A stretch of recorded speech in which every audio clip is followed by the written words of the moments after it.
Assalamualaikum warahmatullahi wabarakatuh. Yang terhormat Ibu Afifah Mayaningsih SPD MH selaku dosen pengampu filsafat umum.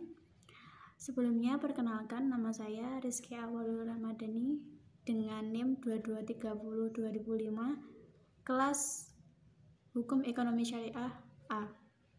Di sini saya akan membahas tentang filsafat modern. Di sini saya mengambil 3 topik pembahasan, yaitu yang pertama pengertian dan sejarah filsafat modern, yang kedua aliran-aliran filsafat modern, yang ketiga tokoh-tokoh dalam filsafat modern.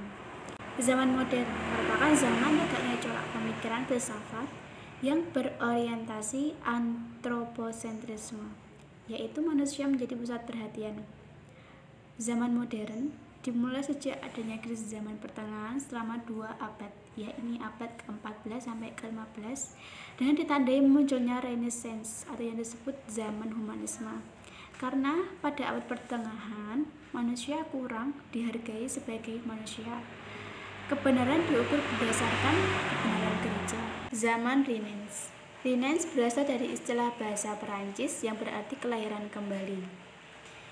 Istilah ini digunakan oleh para sejarah untuk menunjuk berbagai periode kebangkitan intelektual yang terjadi di Eropa, khususnya di negara Italia sepanjang abad ke-15 sampai ke abad 16.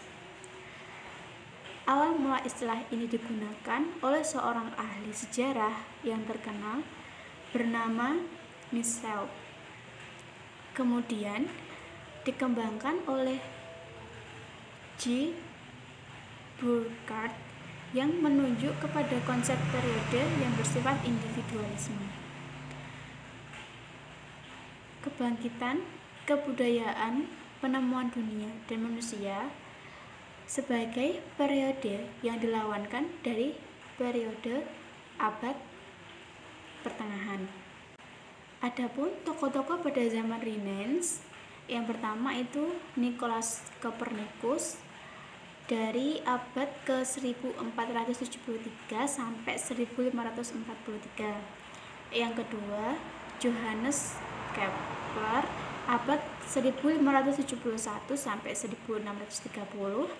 Yang ketiga, Galileo Galilei 1564 sampai 1643.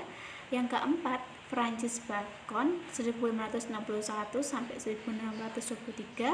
Yang kelima, René Descartes 1596 sampai 1650. Yang kedua, ada aliran-aliran pada filsafat modern. Yang pertama, aliran rasionalisme, yang kedua empirisme, yang ketiga kritisisme, yang keempat positivisme. Aliran rasionalisme. Aliran ini berpendapat bahwa sumber pengetahuan manusia hanya dari rasio atau kesadaran, bukan dari kenyataan material di luar diri kita. Jadi, dalam proses perkembangan ilmu pengetahuan yang dimiliki harus dimulai dari rasio itu sendiri. Yang kedua, aliran empirisme. Aliran ini berpendapat bahwa pengetahuan bersumber dari pengalaman, sehingga pengenalan indrawi merupakan pengenalan yang paling jelas dan sempurna. Ketiga, aliran kritisisme.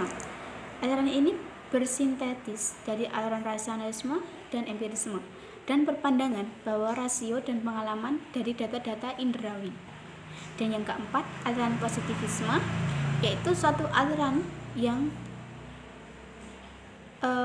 mengandung aliran-aliran yang bersifat positif. Tokoh filsuf pada filsafat modern. Tokoh aliran yang pertama yaitu rasionalisme yang bernama René Descartes. Tokoh aliran kedua yaitu empirisme yang bernama John Locke. Dan yang ketiga, tokoh aliran kritisisme yaitu Immanuel Kant. Dan yang terakhir, aliran positivisme yaitu Auguste Comte. Cukup sekian pembahasan dari saya tadi, semoga bermanfaat dan kurang lebihnya mohon maaf. Assalamualaikum warahmatullahi wabarakatuh.